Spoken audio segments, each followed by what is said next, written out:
మన పక్షాన దేవుడు వ్యాజ్యమాడాలన్నా, మన పక్షాన దేవుడు పోరాడాలన్నా మనం చేయాల్సిన పని ఏంటి అని అంటే మనం మౌనంగా నిలబడ్డమే.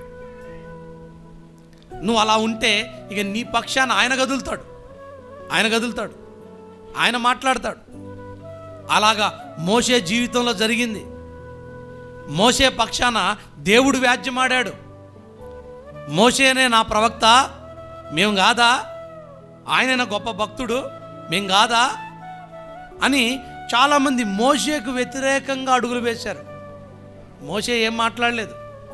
అంతెందుకు, మోషే అన్న, మోషే అక్క అహరోను, మిరియాము ఇద్దరు కూడా మోషే మీద చనువుతోటి మోషేని ధిక్కరించారు. వాస్తవానికి వాళ్ళెవరో కాదు, మోషే యొక్క అన్న అక్క. వాళ్ళన్నా కానీ పట్టించుకోలేనాడు దేవుడు, వాళ్ళన్నా కానీ సీరియస్గా తీసుకున్నాడు.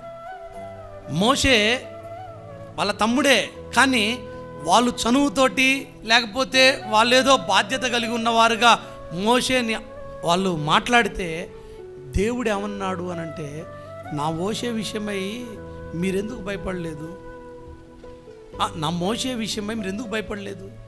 మోషే ఎవరో తెలుసా? నా ద్వారా నియమించబడినటువంటి వ్యక్తి. మోషేని నేను ఎన్నుకున్నాను.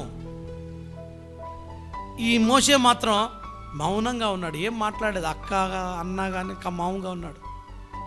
వాళ్ళు నా వాళ్ళే కదా, వాళ్ళు అనకపోతే ఎవరంటారు అని మౌనంగా ఉన్నాడు. కానీ దేవుడు మాత్రం మౌనంగా ఉండలేదు. దేవుడు సీరియస్గా తీసుకొని మోషే మీద మీరు ఇలాగ సనగడానికి కారణం, మోషే మీద ఈ విధంగా మీరు వ్యతిరేకంగా అడుగులు వేశారు కదా, దీని విషయమై నేను ఊరుకోను. ఆ తర్వాత మోషే వచ్చి అడ్డగిస్తాడు. అయ్యా వాళ్ళు నా అన్న నా అక్కయ్య అనంటే, మోషే అడ్డం తప్పుకో, వాళ్ళు నీకు అన్న అక్క అయితే అయి ఉండొచ్చు, నిన్ను గౌరవించలేదు, నీకు విలువనివ్వలేదు వాళ్ళు, కాబట్టి నువ్వు అడ్డం తప్పుకో అని మిరియాముకి కుష్టిని అనుమతించాడు దేవుడు. వేడుకున్నాడు.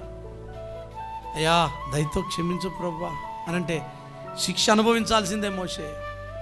వారు నిన్ను కాదు సన్మానించండి, నేను నిన్ను నియమిస్తే నన్ను బట్టి నిన్ను గౌరవించాల్సినటువంటి వారు, నన్ను బట్టి నీకు విలువనివ్వాల్సినటువంటి వారు విలువనివ్వకుండా నిన్ను తృణీకరించారు. కాబట్టి ఇదిగో వాళ్ళతో నేను వ్యాజ్యమాడుతున్నాను. వాళ్ళతో వ్యాజ్యమాడి చూడండి అక్కడ మాట్లాడు, పగ తీర్చుకున్నాడు ఆయన.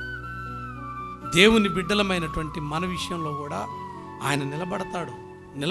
అయితే ఎప్పుడు నిలబడతాడో తెలుసా? దేవుడు మన ప్రతాపం చూపించినప్పుడు నిలబడ్డావు, మన బలాన్ని చూపించినప్పుడు నిలబడ్డావు, మన తెలివితేటలు చూపించినప్పుడు నిలబడ్డావు. మన మౌనం అయిపోతేనే దేవుడు మన పక్షాన వ్యాజ్యమాడతాడు, మన పక్షాన శత్రువులతో పోరాడతాడు, మన పక్షాన తీర్పు తీరుస్తాడు. ఊరకుండడాయన, నువ్వు మౌనంగా ఉండి చూడు, ఆయన నీ పక్షాన ఎలాంటి కార్యాలు జరిగిస్తాడో, ఎలా తీర్పులు తీరుస్తాడో. కానీ విచిత్రం, మనకు తొందర ఎక్కువ. మనల్ని మనం కనపరుచుకోవాలని, మనల్ని మనం పగదీర్చుకోవాలని ఎంత పోరాడతామో, ఎంత ప్రయత్నిస్తామో చెప్తున్నా. పగదీర్చుట నా పని అని అన్నాడు.